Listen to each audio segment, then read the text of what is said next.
The Lynnhaven oyster is renowned for its size and flavor. And there's an effort to recycle its shells now. It's the job of the Lynnhaven River right now. And folks, and tonight it is Joe's job. And Joe, the main place you traveled were restaurants? Yeah, believe it or not, restaurants. And Mike Miner's the guy that picks up used oyster shells from area restaurants. It is a green job, and I jumped right in.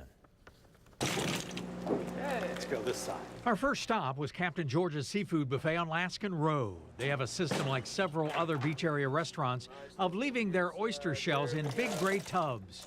All you do is dump the tub in a bushel and load the bushels into Mike Miner's trailer. The smell is quite atrocious at times, especially in the heat of the summer, yes. So we've been lucky with a little cool spell, but it's heating back up, so the smell's getting nicer. Stinky, coming at you. Next was Ocean Eddies, and on a Wednesday they have about the same amount of oyster shells as Captain George's.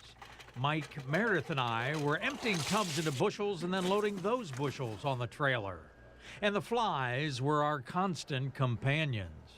We're getting the swing going to load it in. Oh yeah, good advice, Mike. Woo! The Lynnhaven River Now folks are pleased with the way this recycling program has progressed. It's going great. It started in 2006.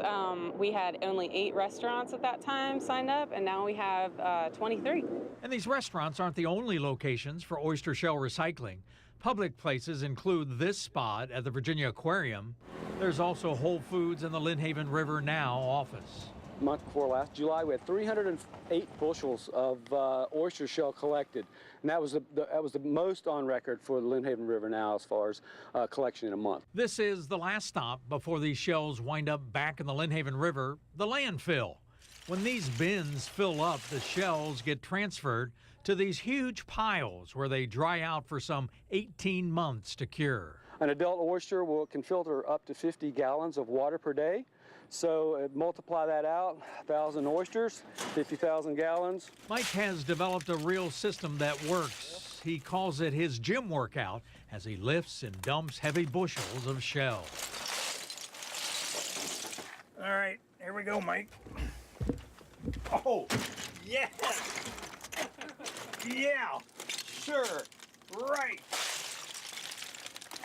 Monday, Wednesday, Friday, and Saturday, Mike Miner is recycling oyster shells. Passionate about the water, he also runs a rain barrel business. But that's another story, another day. So how would I do recycling oyster shells with Mike? Well, from my experience today, I think, Joe's, you're hired. When I need a part-timer, I think I'll call you up and see if you can do this for me. So how's that? Sounds good, Mike. What a great recycling project. Now you know you too can recycle oyster shells by dropping them off at places like Virginia Aquarium and Lynnhaven River Now. Lucy, Janet, I thought about bringing some in, but there was just something fishy about it. But what a great story. What a great way to recycle oysters. Never knew. The little larvae just settle right into the riverbed, into a whole new Does its environment. job. Very cool. Great. Thanks, Definitely Joe. a green job. It was green. Yeah, thanks.